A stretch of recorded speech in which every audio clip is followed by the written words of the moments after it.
We're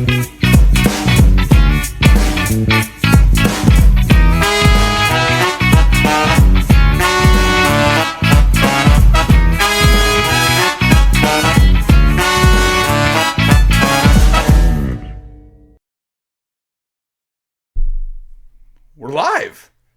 It's Thursday. Yeah, it is. Oh, I did it again. God damn it. It's his first time ever on the internet, y'all.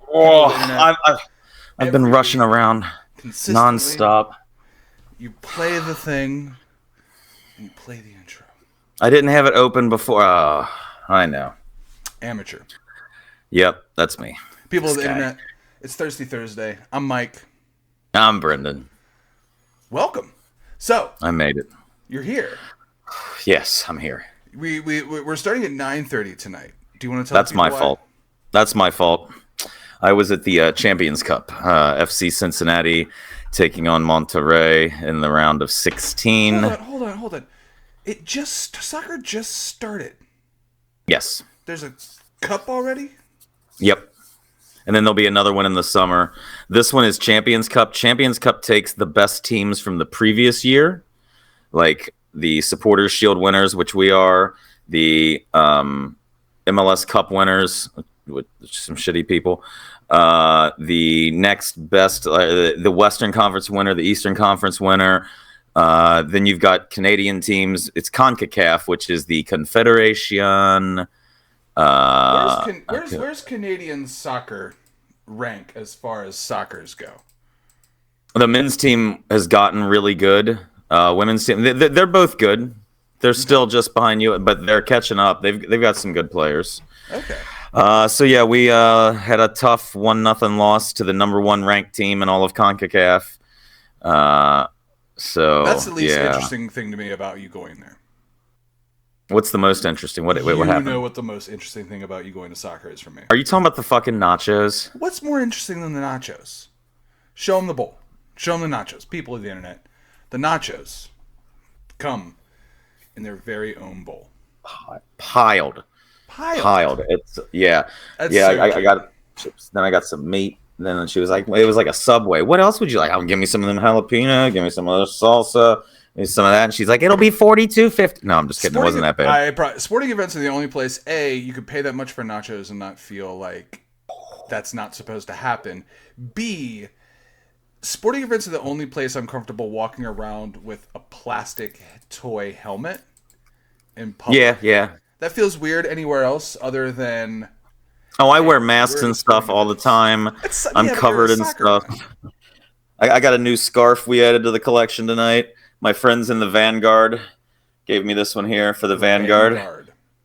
And then we're right behind the goal, so we say, check the net to the So this is going to go with the collection. Then I've got my Pride scarf. There's a real Dungeons and Dragons element to what y'all do, isn't it? I've also got my War Pig scarf. Vanguard. And then, so, wait, hang on. You're like 2 steps away from having like a dungeon master. You're like a dungeon master and like a dice tower short of like D&D. Oh, that's a good Death Star tonight. We have got a high quality Death Star here. So it's got the little divot too, right? Where the laser was. Yeah, absolutely. Okay. So yeah. This was a bit, but this bit's not even funny now, and the shirt's I'm wearing 2 shirts. Holy foley. Oh, this is from stashpages.com.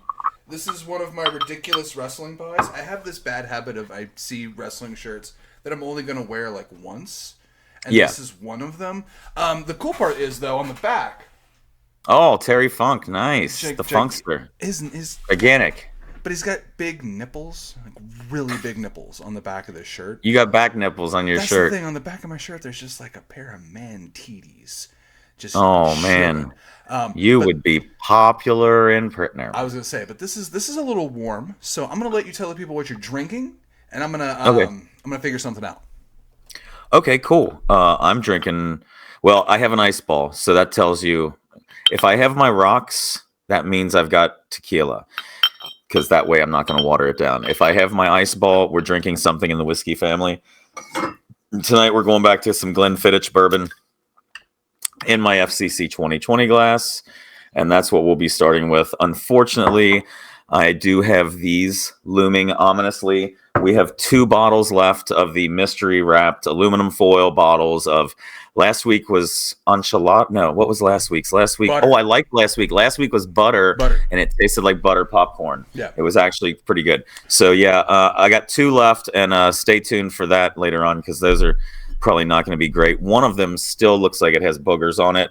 I'm really not real thrilled about that. So that just tells me it's like a booger soda. Oh, you know what that is? You know what that is? What is that? That's the end of the aluminum foil roll. That was I wrapped those with the very end of the roll. You guys spent a good amount of aluminum foil just on my 6-pack. I'm telling you that right now. I think I used less than you think. I used like a little bit of a roll that we had remaining, and that's the glue in the last piece that attaches it to the little cardboard tube in the middle. Yeah. So you're drinking whiskey, Glenfiddich? Glenfiddich, yes. We're going to do the Glenfiddich 12, a little more of that. I'm going to do a shot while you take a sip. I had some mezcal earlier. But here's the thing, and I wanted to talk about this last week, and I didn't get the chance to because we talked about 25,000 other things. But it's great. Professional drinking tip, y'all. Pro tip. Uh-oh. If you buy mini shots of Old Smoky Moonshine, don't throw them away. You did talk about this. We did? Okay. Yes. I drink a lot. No, it's funny because I was going to message you and tell you one day that we forgot to cover something that we absolutely covered. I think it was all the episodes of Dark Side of the Ring, and I forgot that we went through every episode.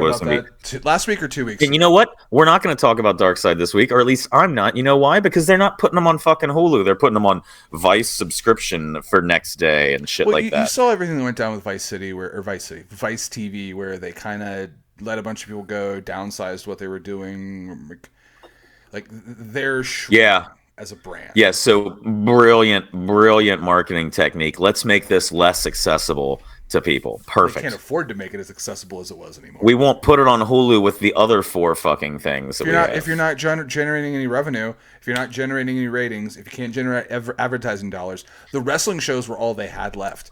I really don't need you to be logical. Just fuck off. I like your shirt. I don't need you to be logical, but you have a great shirt. I like the triple A. Cheers. What do you got in there? This is that the dad whiskey. The dad decanter? Mm-hmm. Yep. Dad decanter, but the dead canter. I know whiskey doesn't. I mean, some of it, the liquid evaporates out of it, But I feel like the lower and smaller an amount of whiskey there is in a bottle, it always seems like it hits a little harder. Maybe it's the fact that there's so much air space for it to circulate around when it opens. I don't know. I feel like it doesn't taste. Yeah. But I definitely get like sometimes when it does that, when it's sitting in the bottom of a bottle or decanter, it's going to have a little bit of a spicier profile. Like this is the last bit of the Getting Worked whiskey that I'm saving that my wife got me. I'm saving this. This is probably going to be a celebration. This is going to be us hitting like some crazy like subscriber view or something like that, which reminds me, if you are watching 7, make sure you like, subscribe, follow the show on YouTube. Also go to gettingworked.com. Follow this show wherever you get your podcasts. We jump on here every Thursday night at 9 or 9:30 when this guy goes to a soccer game. Sorry about that. Beer, gaming, TV shows. Next week we're going to be doing our review of the Republican primaries. It's a fucking joke. That's a fucking joke. We're never going to talk politics on this fucking show. I promise you. It's not that fucking show. But except for that one, that's my one joke. That's your one joke. Somebody didn't see me most of the day, so he's going to be here in my lap for a bit. Sorry about that. No, we do have a few segments, though, including one of which we're going to get to right now, which is Mike's Beer of the Week. Oh. Boom. Oh, there we go. He loves using his segment. I love using my gimmicks, and I love using my things. Yeah. Let's figure out what we got this week. So, we're picking my pint glass for the show is almost as important as picking my beer. Buc-ee's has made an appearance several times. I'm going in 2 weeks. I go on a trip with my wife. So in a couple weeks, there's going to be an episode that's going to be an interesting. We might have a pre-recorded episode in a few weeks because I'm going on vacation. Going on a anniversary trip to Gatlinburg with my wife. And part of our Gatlinburg trip that I love doing is we usually always pass Buc-ee's. But this time, we're going to pass 2 Buc-ee's. Ooh. The Buc-ee's in Richmond, and they just opened the world's largest Buc-ee's in Gatlinburg, Tennessee. So, I'm very, How very excited big is about that? That's I have insane. no fucking clue, dude. But we got the Buc-ee's glass rocking this week, and I'm gonna let you pick the beer. I'm gonna try to show you. Well, they're just tops. So left or right? The one closest to the microphone. The one closest to the microphone. Okay, we'll save the other one for later. This beer is one you're familiar with. We used to sell this beer in, I'm going to refer to it as the main bar we worked at. The bar we met at. The bar you taught me to bartend at. For those of you that don't know, those of you who are listening, yes, this guy actually was the person who, when I got a job at a bar, was assigned to, here, teach him like how to pour drinks and not lose money. I did so well that neither of us are doing it anymore. Both out of the industry, and now we just talk about what we used to do in the industry, such as sell this beer. This is out of Louisville, Kentucky. Louisville, Kentucky. Okay, I'm very. I'm gonna have to say. I mean, is it? I don't know if we sold that one. We didn't sell against the grain stuff, did we? Not against the grain beer. It's a Louisville West brand. No, that's West Six and Country Boy or Lexington. The great name, and my style of beer. I am blanking on another Louisville brewery. What is wrong with me? I'm gonna get real mad when I hear it. Falls City is a brewery. Oh, god damn it. I love their amber. Falls City Amber was one of my favorite beers, and the old vintage look. I am an idiot. I completely forgot about that beer. What do I have? You probably have the Falls City Amber. No. What else? Or is it the Falls City IPA? Yeah. This is Hipster Repellent. Hipster Repellent IPA. Beer. Yes. Oh, what a great name. This is a 7% IPA. From what I understand, this is their session IPA. So let's give her a pour ski here.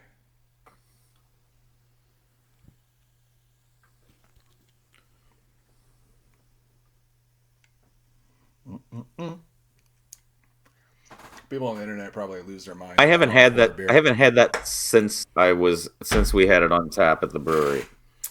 It's one of those ones. Every once in a while, I'll be at a place that has this. Funny enough, restaurants in Lexington have this more than like the Lexington breweries, like how the Country Boy, the West Sixth, those kind of things. Are you just fighting a cat right now? We're fine. He wanted the cord. He absolutely is winning. Sorry about that. We had a moment. What is the ABV on that? 7%. It's not bad. It's a little bit of a darker tone. See, it's a little bit more red, amber. Perhaps the Falls City Amber might be my favorite amber I ever had, just because of how easy it was drinking. You know what it reminds me of a lot now that I think about it is the one that I left in your house from the Yellowstone show, the 6666 amber. That was really good. Makes no sense. 4 6s. I don't know. Makes no fucking sense. Sammy, stop it. So delicious, crisp. Not as citrusy as most IPAs. This kind of almost... It's closer to a lager. It's a little bit more... It's not upper bitter. It's lower bitter. Does that make sense? Yeah. Yeah, it's not like piney, citrusy Simcoe hops bitter. It's lower. In fact, I would bet these are Amarillo hops. Or... Yeah. That's good. That's good. The lip smacking really sold that. That was some ASMR for some. So I'm going to Gatlinburg in like a month, but before that, I'm actually family and I used to go to Gatlinburg, and I used to love all of the putt-putt courses. So there's still just as many putt-putt courses, and I'll be honest with you, we do them every time we go down there. Yeah. It's a place where my wife went her whole childhood. It was like her childhood go-to place. I had never been until we started dating. And honestly, the first time we went down there was probably about 8-9 years ago. The first time we went. we've consistently gone to Gatlinburg, I think, every year we've been together. So the thing about it is I fell in love with how cheesy and touristy it is. It's a close enough drive. You can knock it out in like 5.5 hours. It has pretty decent hotels. They're at this little cusp right now where enough bougie stuff has come in. I'm not a cabin person. Not a cabin person. You know me. I'll go to a cabin with a group of people, but if it's just me and Kelly, we're not going to get a cabin. We're going to get a hotel. If it was like couples or the family, cabin. Her and I aren't going to get a cabin because we're going to go do things. We want to be able to walk to all the things that we want to go to. Cabins are great, but they're up in the hill. That you're driving. You're driving to everything. You know what I mean? That's the most reasonable thing you may have ever said. That's actually right. I'll agree with that. That's the most reasonable thing I've probably done in the show. I don't have a counter to that. I mean, I loved the cabins and stuff, but then again, I was younger with my family. They were doing the driving. If I wanted to just walk around, no, I can see that. And I'm not going to berate you. That's the thing. I love cabins, but like we're staying at a hotel that's right across from like everything we want to do on the first night. We're staying in this like old school hotel called the Wayback. It's like a redone motel that's been done to look like an old California like surfer style motel. Then we're going the rest of the trip. We're staying at a Courtyard Marriott. That's like our goal is to park the car, and we're literally a block from the main strip of Gatlinburg, so we can just walk that bitch and party and drink. That's all we do. We just walk around and taste samples. Her goal is to park the car. True. Have you ever parked a car? Yes. Yeah. Did you have a license at one point? Did we ever talk about the first time I drove a car? No, I don't think so. Cool. I don't know if I know this story. I never even went and attempted. For those of you watching this show, yes, Mike does not drive a car. Do with that information what you will. So, the first time I ever attempted to drive a car, I was 18, maybe 19 years old. My stepdad was the one who was like, I'm going to, for a bunch of reasons, I had just never done it. I didn't need a car at the time. When I was 16, I was riding around in vans with other people in bands, traveling. So I never had the chance or took the chance to go do that. So the first time I ever did it, he goes, hey, we're going to drive a car. You're going to drive a car. Okay, great. What car? This one that I just repoed. At the time, he was repoing cars for like all these different dealerships. This particular car had to go to Louisville from Cincinnati. How old were you? 18. Oh, okay. And my first time behind a wheel was pulling onto the highway and going to Louisville. You didn't like want to drive, or you just really I mean, it is nice that you don't really spend money on gas, but you just never really wanted to, or? I always wanted to. It's a useful skill to have. And it's something I plan on. It's a useful skill to have. Well, yeah. I'm 40. It gets you places. You can, I'm walking proof that you can survive. You are literally walking proof. Exactly. You are literally That's why I said that. Thank you. No, you didn't. No, I'm just kidding. You are intelligent, I guess. But it is one of those situations. It's an interesting thing when I tell people like, yeah, I don't drive. I don't have a license. I don't drive. Like, was it a medical thing? I'm like, no. Is it a like a legal thing? No. Well, then what is it? To be continued. I just don't want to. Yeah, however, there you go. Aside from that, there is also right before I go on that trip, I'm taking my daughter on a fun little adventure. We actually, my wife, my daughter, and I have season tickets to Cincinnati's Broadway. Cincinnati Broadway. If it's not Broadway in New York, do you still call it Broadway? It's the Broadway series. It's Broadway series. Shows that have appeared on Broadway, yeah. Yeah, we're going to Peter Pan. We've got 2 shows left in our season pass. We've got Peter Pan, and we've got 6, which is my daughter. That's the one she's super excited about. It's about the 6 wives of Henry VIII. Really? The types of plays that get popular are insane. I went with my daughter to a high school play, and here's what the high school play was. She wasn't in it. We went and watched it. It was called Radium Girls. Radium, not radio. Radium, like the chemical, like the compound, the element radioactive chemical, element. yeah. So it was about during World War, I think it was one. There was a bunch of girls that worked. You got a 50-50 shot. Yeah, there was a bunch of girls that worked in a shop painting dials on watches. They painted them with this glow-in-the-dark radium, so that way people could see their watches in the dark and see the dials. The whole thing, they're watching them like, oh, they're painting and their brushes get dry. They lick the brush, dip it in the ink, and they. Oh my god! And it's it's essentially a play about all these girls getting radiation poisoning and dying. That's a real upbeat play there. Yeah, but real high school content. Good God. It's just funny the types of plays that get popular. Because we talked about, and we never talked about here on the show, I'm going to see Peter Pan in a couple weeks. Last thing we went and saw was Beetlejuice. Beetlejuice was fucking fantastic. Yeah. Very surprised at some of the, and I'm not surprised, but there was a lot of. This Beetlejuice was super horny. The Beetlejuice on Broadway is super horny, people of the internet. I was in the theater department for a little bit. That checks out. Everyone was super horny. It seems that way. I was in marching band in high school, and band people were just. Yeah, that's all they did. That's all it was. It was just sex and whippets. Sex and whippets. That's the name of this episode. Oh my gosh, oh man, I experienced something really depressing the other day. A football game. It was almost. Like I felt bad, like I felt sad a little bit for the wait, where are you going? Where are you going? Are we not friends anymore?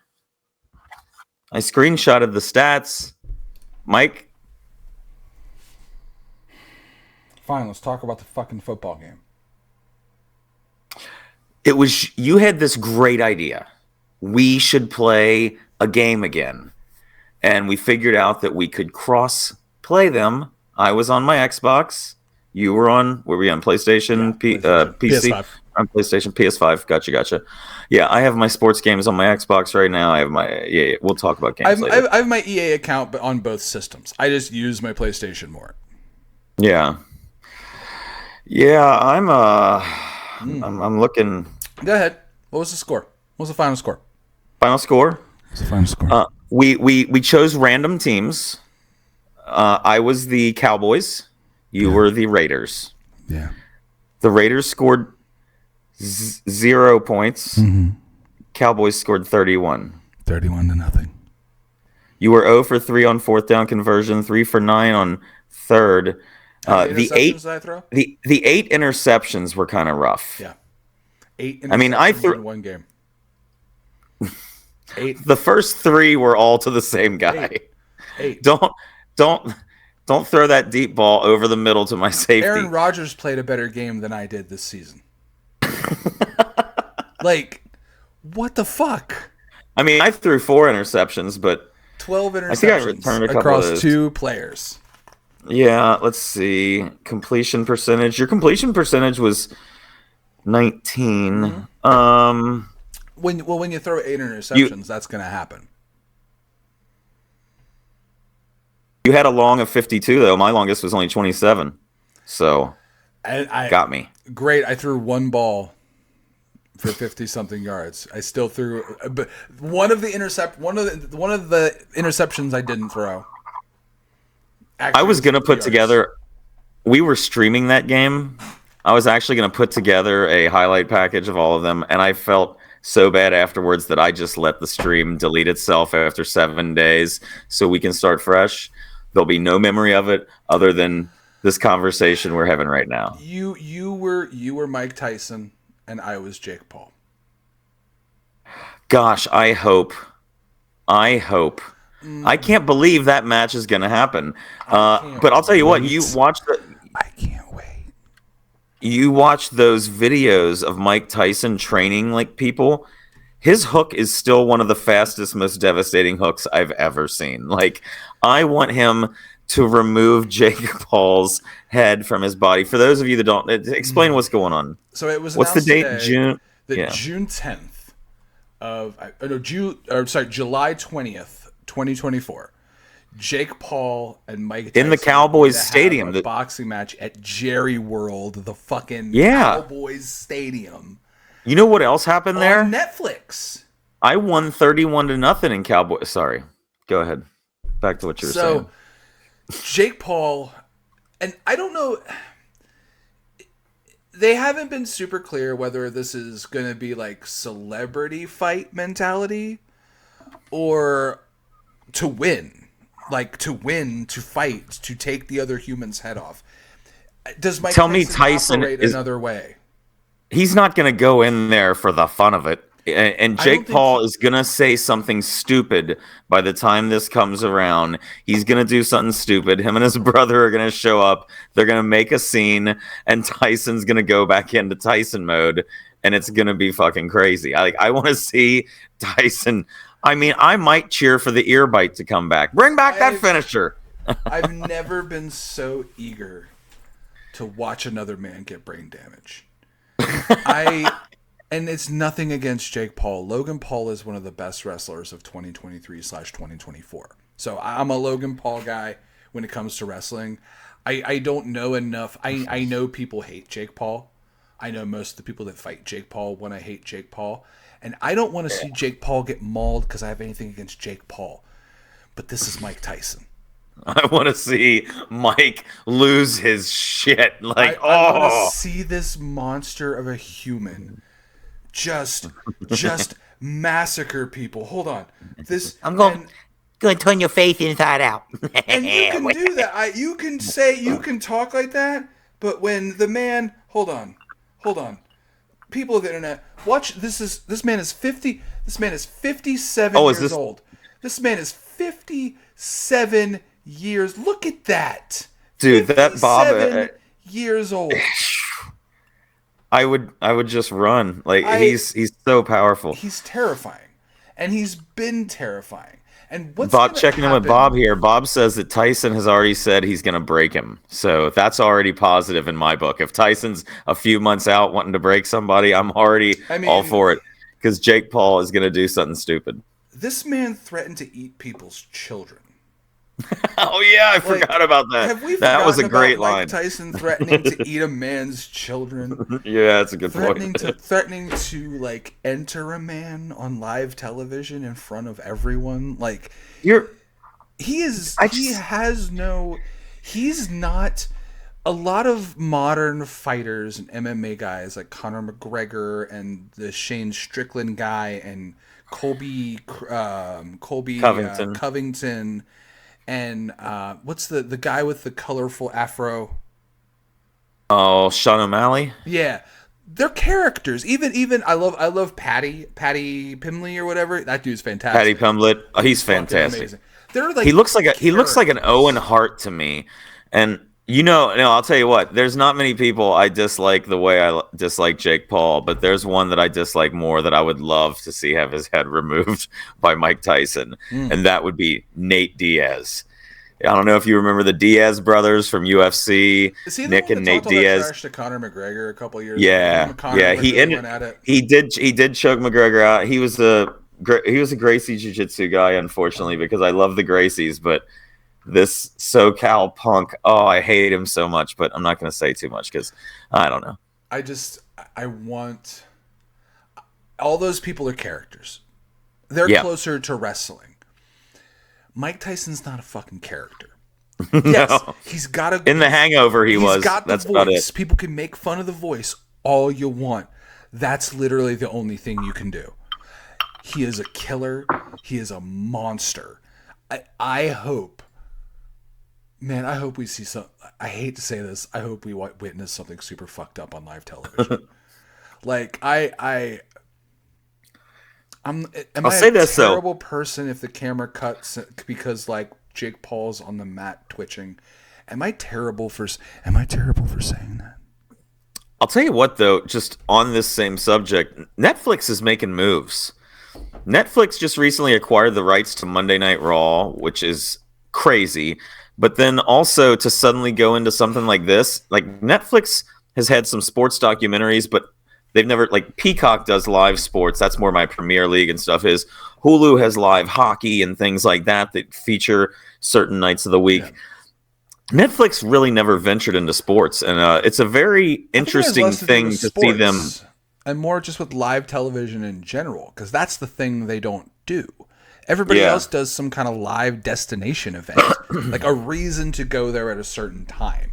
Netflix has always been the coat you put on when you want to. It's always been the umbrella when you need an umbrella.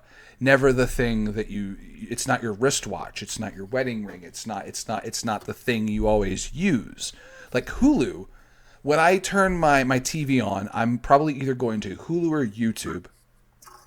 I'm Hulu or Peacock. Getting worked. Make sure you go to youtube.com/@gettingworked. Like, subscribe if you're watching.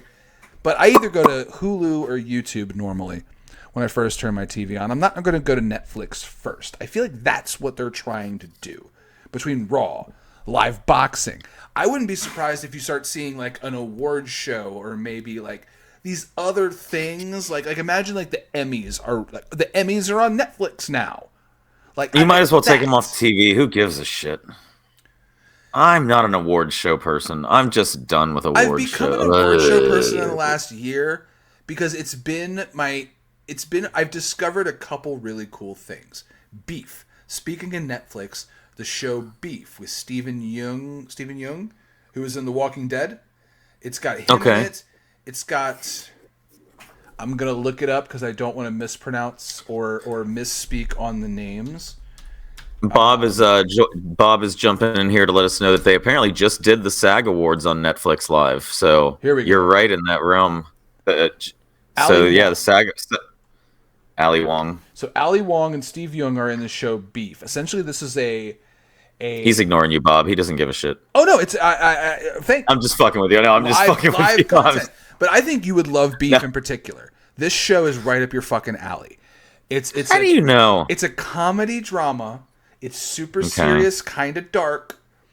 The show starts off with two people that get in a road rage incident.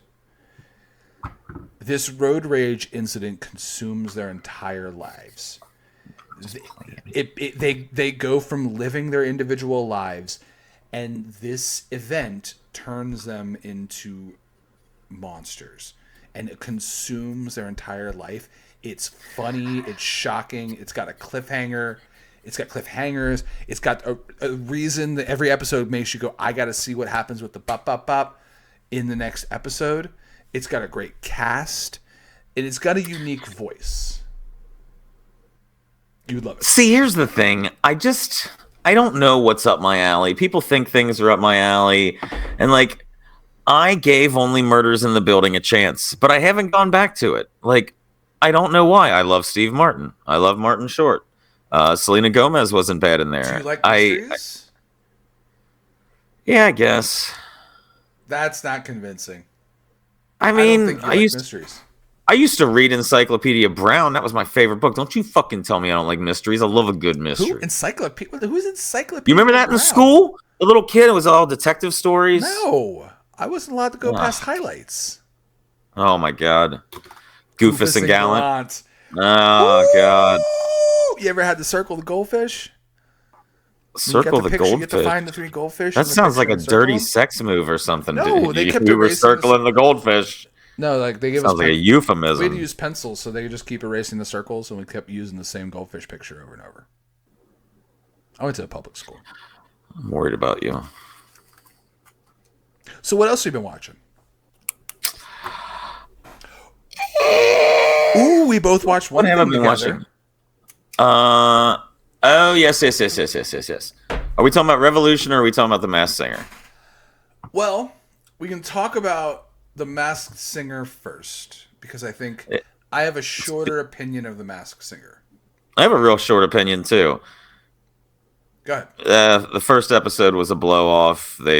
they didn't want to eliminate any of those fantastic ones. It was just to get Kevin Hart on there. Last Kevin Hart season, told you he would do something, so you squeezed him into the first episode of a season to get people to watch. but he could only do it real quick. Yeah. To get people to talk. It was like the. I already miss Nicole Scherzinger. Rita Ora isn't terrible. Yeah, but I'm not invested in her.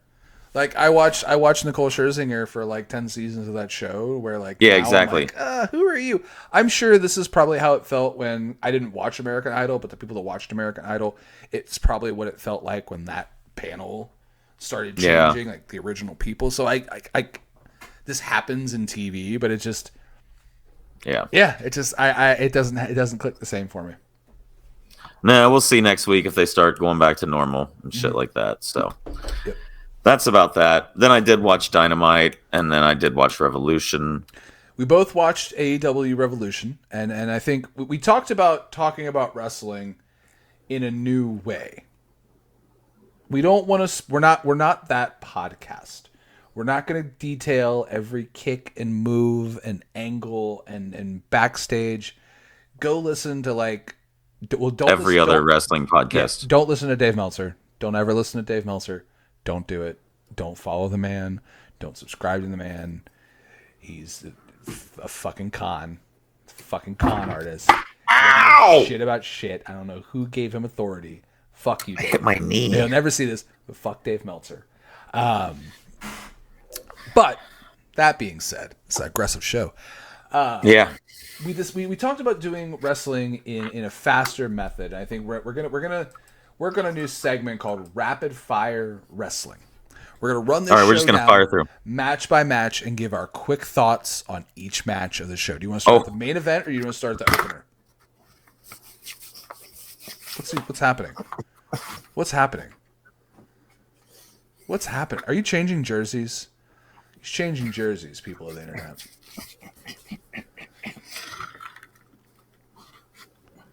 But now you're bunchy. Now you're bunchy around your neck. I'm gonna let shut up. Oh wait. Yeah, I was saying I still got my mask on. Yeah, I thought that was a hood. Yeah, it's part of my balaclava. I was still wearing my mask, and I got a hood. Game stuff. Okay. I agree. I agree with you, Bob. Don't screenshot that. Okay, we're good now. Meltzer is a chump. So we're gonna go through this. Let's start. We'll start at the 0 hour. We'll go backwards. Basically, you can fire off to me when I don't have the list in front of me, so you lead all this. All right. So this is AEW Revolution, and first match was the Revolution 0 hour.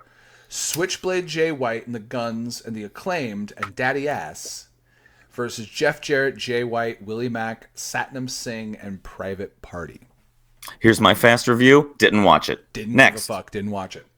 The All-Star 8-Man Scramble match. This is what kicked off AEW Revolution. Chris Jericho versus Powerhouse Hobbs versus Lance Archer versus Wardlow versus Brian Cage versus Hook versus Dante Martin versus Magnus. And not Magnus from TNA.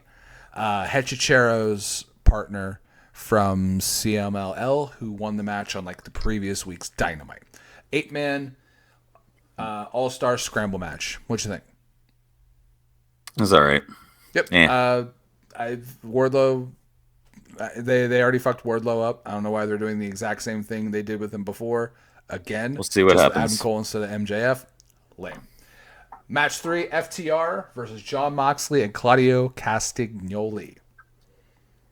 Lots of blood out of Dax. Wasn't terrible. I didn't think it was terrible. I didn't think it was terrible. FTR becomes shittier because of who they wrestle. Stop letting FTR be shitty because you have to have them wrestle a tag team who's not the same style. I like Jon Moxley. I don't hate Jon Moxley like a lot of people hate Jon Moxley.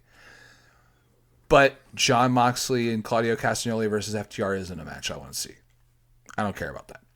Next match, the TNT Championship match. Daniel Garcia versus Christian Cage. Christian Cage is doing the best work of his career. I think Daniel Garcia is incredibly impressive. He needs to put a little bit more weight on, but I like Daniel Garcia. I don't know if I still like the dance move thing, but the guy's a hell of a technical wrestler. Christian Cage's patriarchy is very quickly going to either become the new Dark Order or something that we actually want to continue to watch. I can't think of a like simile, but I'm at the point with Christian and the patriarchy where I'm either going to start loving it a lot or despising the fuck out of it within the next few weeks. She's wearing like the Mother Wayne merch now. The mom. That's pushing it too far. Next match. Will Ospreay versus Konosuke Takeshita. Will Ospreay versus Konosuke Takeshita. Go. Will Ospreay is the best wrestler on the planet. It does not matter who you put him in there with. It is going to be a banger. It's just he does everything with an intensity that I have never experienced. That is a match that people who don't watch wrestling, I want to sit my family down and have them watch this and be like, look how much this shit's changed since I was a kid. Like, Konosuke Takeshita as well is one of the most talented. The dude's a fucking stud. A decathlete for Japan and whatnot. But that match, I can't say enough about. I literally, for all my years watching wrestling, think that's one of the best matches I have ever seen. The crowd was so hot. Ospreay was on. Takeshita was on. They hit each other a few times, just laid each other out. I'm sorry. I'm really going on this one. I could rave about this match for hours and hours and hours. I could rave about Ospreay and Kyle Fletcher on Dynamite. It's crazy. What was your opinion? So I'm not going to disagree with anything you said about the quality of Will Ospreay in a ring having a match with Konosuke Takeshita. I'm not gonna disagree with anything you say about wrestler, smashy, move. That the bell to bell, ding ding ding, ding ding ding was wonderful. That was fantastic. I agree 100% with what you're saying there. Everything else, all the other stuff is so stupid and so pointless. Why is Will Ospreay, the story that got the match there, the story around Will Ospreay, the fact that he's been debuting for like 6 months, like he already like. I feel like you're diluting the Kool-Aid by the fact that you had. I'm going to come here when my contract's up. I'm going to come here and have a match again. Here's my match at Revolution. Like, I feel like he's had like 5 he's here moments. Last week was diluted. It begins now. He's here weekly. It began. And he's on. Then why did it's the first time in this guy's. It's the first time in this career that this guy is going to be on weekly TV for the world to see. Why did they do that big to do? Like, that's the thing. I was excited 6 months ago. Because what else did they start doing 6 months ago? They started advertising Wembley Stadium. They want to make sure that people know in England that Ospreay will come back to Wembley Stadium and he's going to be leading that. And now, you know what's a crazy stat real quick? Do you know what the 2 main events last year, 2023 Wrestle Kingdom in Japan were? Will Ospreay versus Kenny Omega? No, Will Ospreay versus Kenny Omega. No. And Will Ospreay versus Kenny Omega, and Will Ospreay versus Okada versus it's 2 different. Okada versus Jay White, and all 4 of those guys are now under the AEW banner a year later. There's going to be some great stuff. I mean, Daniel Bryan coming out to look at Will Ospreay on Dynamite. We got Okada as a heel now. Shit heel Okada is going to be fun. I don't dislike Switchblade Jay White, but he needs to do something quick, and I think its time is coming finally. On his own. Like I want the Switchblade guy would be super cool if there wasn't 5 other people around him. Like maybe him and Juice, because I like Juice Robinson. I want more Juice Robinson. I think he's done after that unfortunate. MJF I did watch the press conference, by the way. The press conference. The post. I love the post media scrums from these events. From Revolution, where Will was talking, and like you said, he gets so excited. I'm not knocking the young man when I say this, because it's where he's from, and it's his accent. But From when he gets Essex. super excited, it's hard to understand what the fuck he's saying sometimes. He gets so happy, where everything is just like, oh, brother, I'm gonna do my, look so, I'm gonna do good outside from there. Oh, God. And like I'm like, dude, I'm so happy that you're so happy, but your hype and your accent are just clashing, and I'm kind of thinking you're saying mayonnaise mark, but you're actually saying something about like Manhattan Center. I don't know. I watch a British TV show at least once a day. I have no problem understanding him. Like, I watch... Going to Olive Garden doesn't mean that I can go to Sicily and know what's going on. Well, yeah, but I mean, I'm talking about I'm constantly watching... I listen to English podcasts, and like, I listen to football commentators, and those guys are not the most elegant of speakers. But yeah, so that's my opinion on that. So this was a not rapid fire section of rapid fire. This was not wrestling. rapid fire. I'm not going to be rapid fire on Will Ospreay. It's one of the greatest matches that has ever happened, and it was unbelievable. It was a top 5 match that I've seen. I think in wrestling in general, we're too quick to use these superlatives, and I'm not saying this to you in general, but the last time I had the feeling greatest top 5 match of the year, I think we throw those things around too willy-nilly nowadays. Not you. I think if the last time I was a match felt of about the a year, match, then eventually we're going to run out of matches.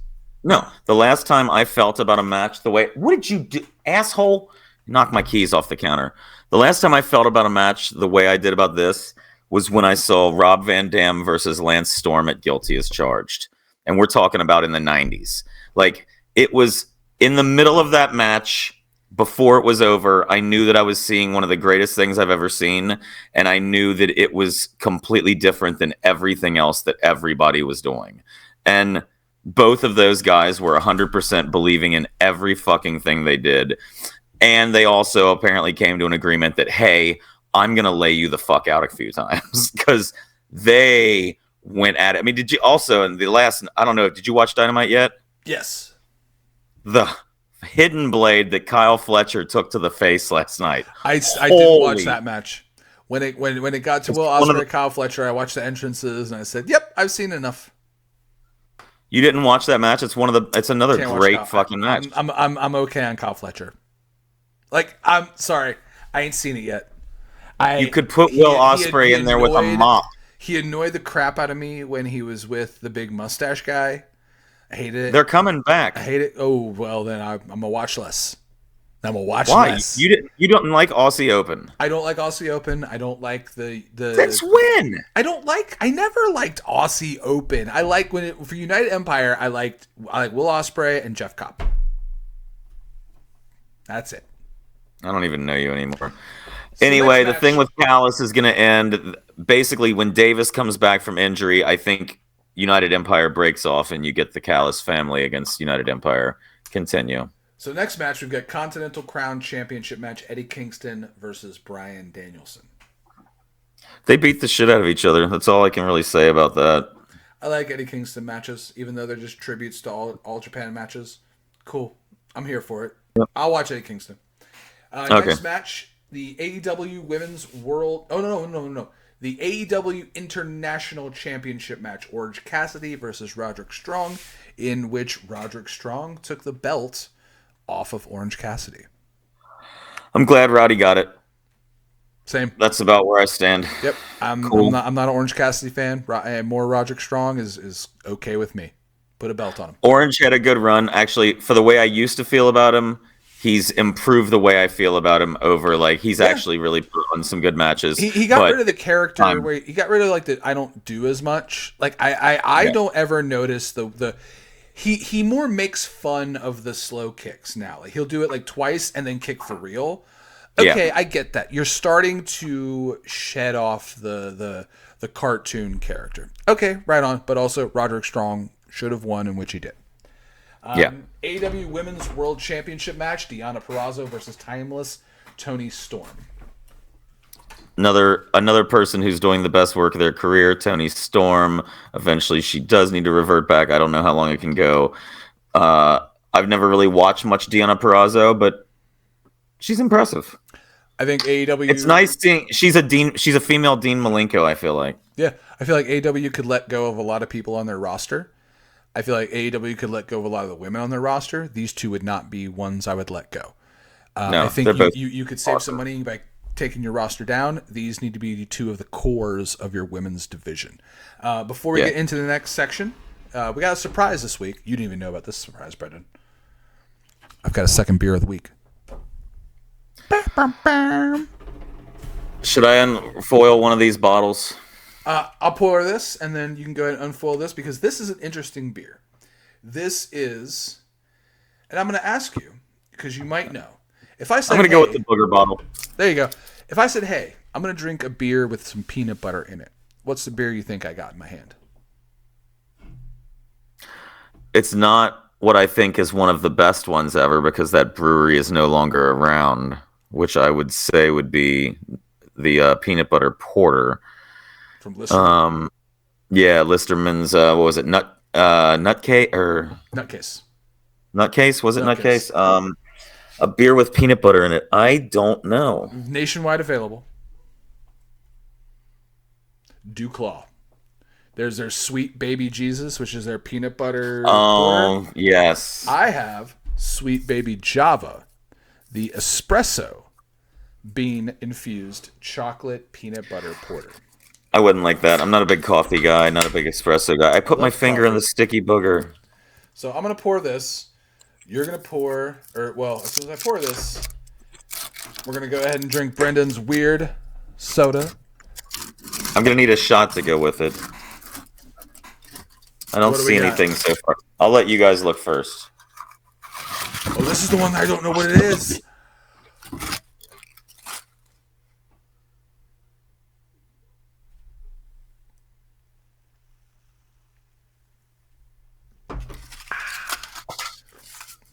Are we still friends?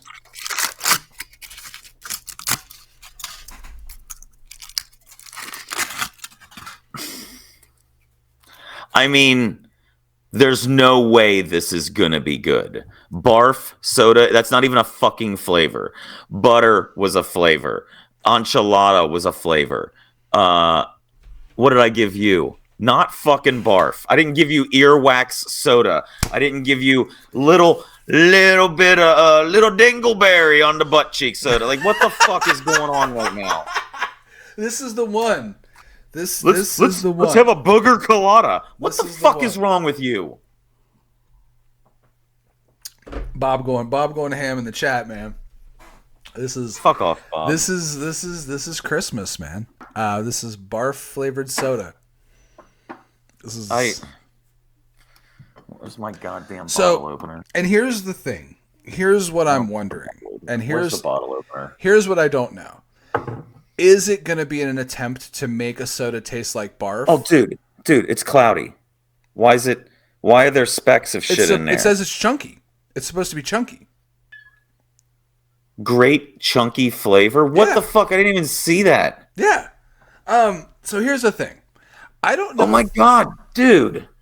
I don't know if that's actually supposed to taste like barf. This shit's alive. If it's just like a flavor and they call it barf.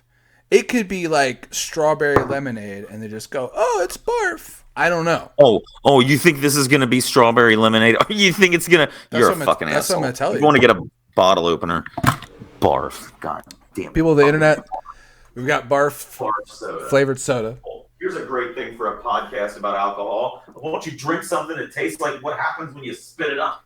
You stupid son of a barf alcohol. Goddamn bastard. This is insane. Ugh. All right, so... Oh, it got on me. Let's get the aroma. I want to know the aroma. What's the bouquet?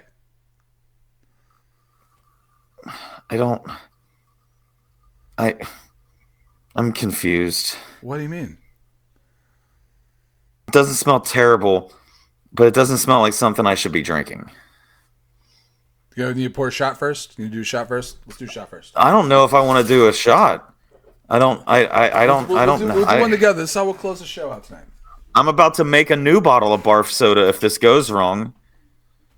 Oh, what the fuck? I I don't I don't know what that smells like. Oh, I want my mezcal. All right, cheers. I mean, I'll drink some more. Is there any other thing we can talk about with Revolution real quick? I'll get to it in a second. Maybe I'll drink this as we go off the air. I don't we'll do know. a shot. I'm kind of worried. Now do your shot. Cheers. Get a drink before we talk about this next match.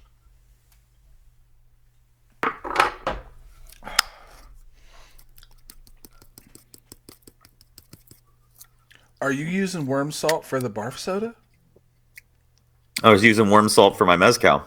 Okay. I don't have an orange to put it on, so I'm just licking it off my palm. It's so good, though. So the next match was the AEW World Championship match. Swerve Strickland versus Samoa Joe versus Hangman Adam Page. I honestly didn't watch it. Great I kind of skipped over it. Wrong dude won. Wrong kid died. Swerve should have won. Oh my god. How are we not putting the belt on Swerve already? Most overdue in the How company. Nana is fantastic. By the way, Brendon and I kinda take credit. Just saying. We were pumping up the Nana dance. Like Yeah. right before that shit popped off. We're gonna kinda take credit for that.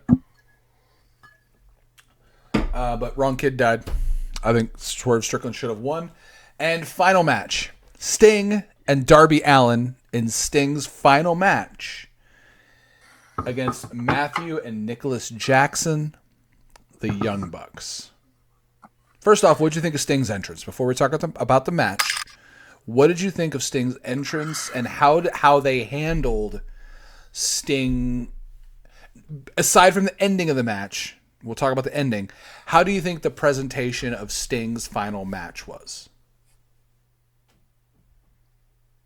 You got me Barf Soda, you piece of shit. It was great. I thought it was great that his sons got to come out with him in his old original attire. I also learned that one of his sons was a tight end for the University of Kentucky. I did not know that. The one that was dressed as Wolfpack Sting. Yeah. Did you pick the barf first? Did you see it and get real excited? Darby shouldn't have done the glass spot. I have Dumbest been spot a fan. I've ever seen. I have been a fan of many a glass spot. I was a Lucha Underground guy. I've watched I'm fine, whatever. Yeah. I mean, there was no need for it. Nope. It was stupid to go off a ladder from that height. Like, here's the thing. He didn't even set the guy up in front of it. He went up there with the hopes that he may stagger in front of it, and then he would dive at him and go through this sheet of plate glass, which, when they were setting it up, I was like, a lot of people are going to think this is fake glass. I have a feeling this is about to not be fake glass. And for those of you that saw it... all the others were fake. I think every other sheet of glass was fake.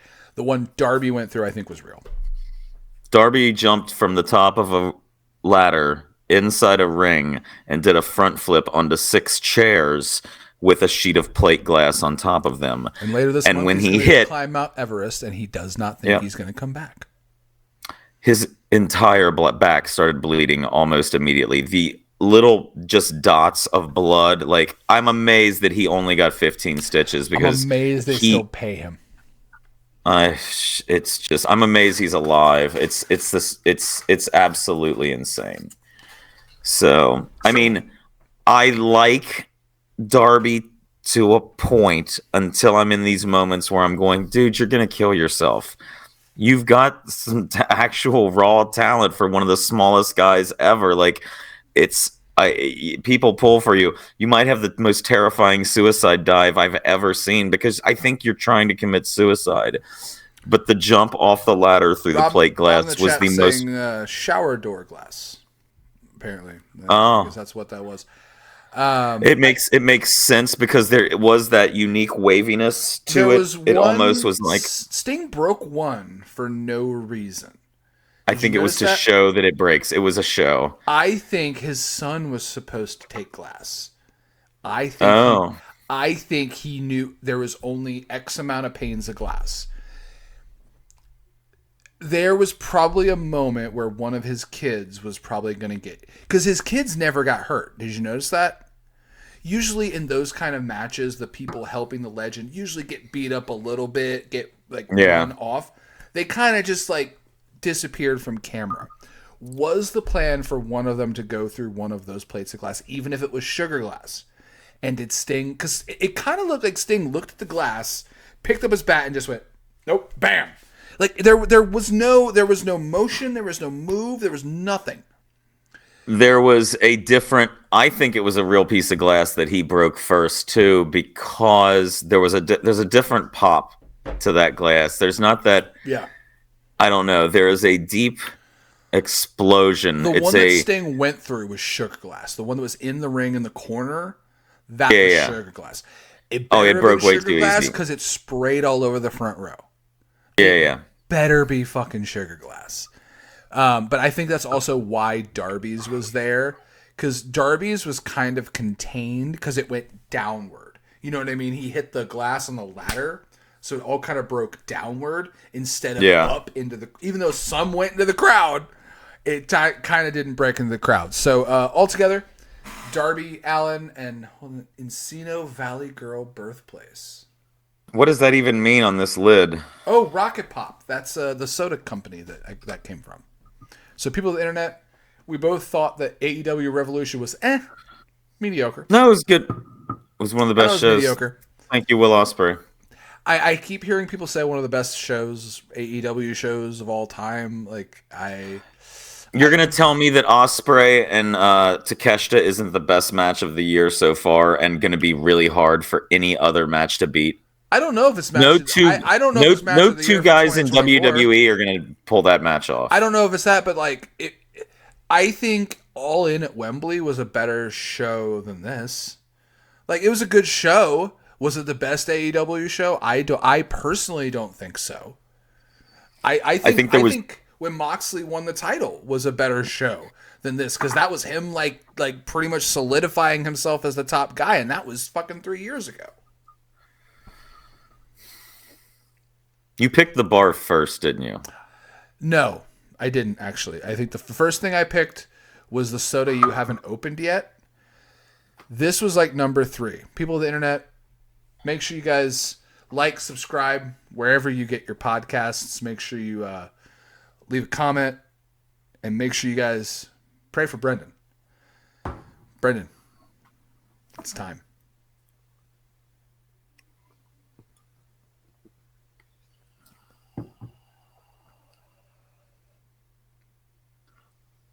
I don't know what I don't know what that is. I think it's peach. Oh, why is it getting tangy?